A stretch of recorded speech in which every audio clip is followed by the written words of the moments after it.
So if you do the math, what that means is if I spent anything less than 50 hours building a membership site for someone, then I was making more than $100 per hour. And I'll just tell you, my projects never took 50 hours. Damn. Some tips for charging more per hour. So here's a quick rundown of some things that you can charge to do to charge more as a freelance web developer. So first thing is charge a one-time fee. My hourly rate topped out at $100 per hour. But when I did fixed price projects, I charged $5,000 per membership site. So if you do the math, what that means is if I spent anything less than 50 hours building a membership site for someone, then I was making more than $100 per hour. And I'll just tell you, my projects never took 50 hours. It was about half to a third of that time. So when I was doing fixed price projects, I was making more than my hourly rate pretty much every time. Now, the next thing is to specialize, because the reason why I could build these sites that fast was because it was what I specialized in. I built so many, I did it over and over and over. It's all I did.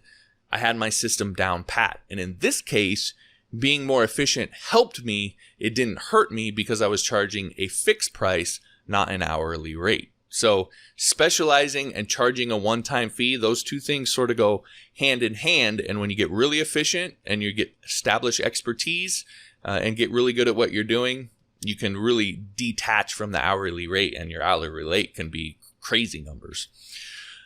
Now, the third thing is to establish yourself as an expert. So, of course, you have to get clients to hire you for that one-time fee. I had to get clients to pay me that $5,000. And I was able to do that because I'd established myself as an expert on building membership sites with WordPress, creating content, client referrals, word of mouth. All those things combined help clients to see me as the expert in building membership sites using those technologies. And then when I worked with clients, I just worked very hard to ensure that the delivery experience they had exceeded the expectations that they had coming in.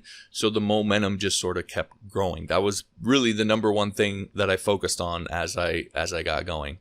And most clients ended up telling me that I should charge more for what I was doing, not less.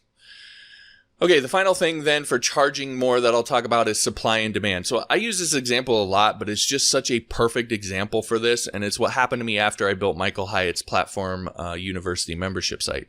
A bunch of his followers wanted to emulate what he had built, and they went looking for the developer behind it. That was me. And because I was the only person, literally as in literally, in the world who had the exact code and could build it for them, I got every one of those clients who contacted me, I got them to hire me because, the demand was modest, but the supply was strictly limited. I was the only person. And so on those sites, if you averaged out my hourly rate, I made $500 to $600 per hour building those sites. I charged a one-time fee, but I had everything. They were so easy for me to build. They only took me a few hours, and I was able to charge a higher rate because of what it was.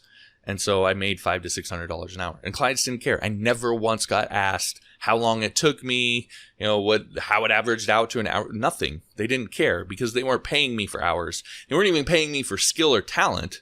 They were paying me for access. And that's a really great place to be as a freelancer when people are paying you to get access to something that you build because it's become so popular.